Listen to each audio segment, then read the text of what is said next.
ST कर्मचारी मतदानात दाखवणार।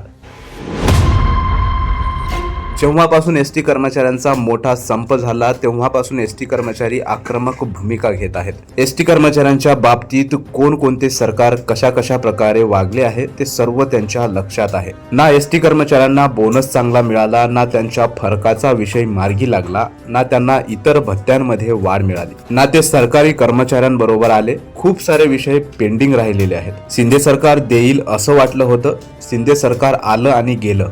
आता मतदान आलं। उद्धव ठाकरेंचे सरकार देखील असेच होते, ते पण सरकार आलं, सत्ता गाजवली आणि गेलं, पण एसटी कर्मचाऱ्यांचे विषय कोणतेच सरकार मार्गी लावलेले नाहीत। म्हणून एसटी कर्मचाऱ्यांच्या मनात या सरकारच्या विरोधात राग आहे। कोणताच विषय मार्गी न लावल्यामुळे एसटी कर्मचारी मतदानामध्ये या सरकारांना दाखवून देणार आहेत। म्हणून जेवढे एसटी कर्मचाऱ्यांना हे सरकार तडफवले आहेत तेवढा आता एसटी कर्मचारी या सरकारांना दाखवणार। एसटी महामंडळामध्ये भरत गोगावले हे अध्यक्षपदी आलेले आहेत। त्या अध्यक्षांकडे सुद्धा एसटी कर्मचारी आस लावून बघत आहेत। महामंडळाच्या कर्मचाऱ्यांना बोनस तरी जास्त द्या, इतर कर्मचाऱ्यांच्या बरोबरीने तरी त्यांना बोनस मिळू द्या। त्यांचा फरक हा त्या कर्मचाऱ्यांना फार महत्वाचा आहे। हा मोठा प्रश्न लवकर मार्गी लावा। हे सर्व प्रश्न घेऊन एसटी कर्मचारी अध्यक्षांकडे बघत आहेत। संघटना भरपूर आहेत पण त्या काहीच कामाच्या नाहीत। फक्त निवेदन देतात पण ऍक्शन घेत नाहीत। निवेदनामध्ये मुद्दे मांडतात पण त्या मुद्द्यांचा काहीच सकारात्मक निर्णय होताना दिसत नाही। बोनसचा विषय सुद्धा एसटी कर्मचाऱ्यांच्या हितासाठी या संघटनांनी मांडलेला नाही। इतर डिपार्टमेंट मध्ये कर्मचाऱ्यांच्या संघटना ज्याप्रमाणे काम करतात त्याप्रमाणे एसटी मधील संघटना काम करत नाहीत।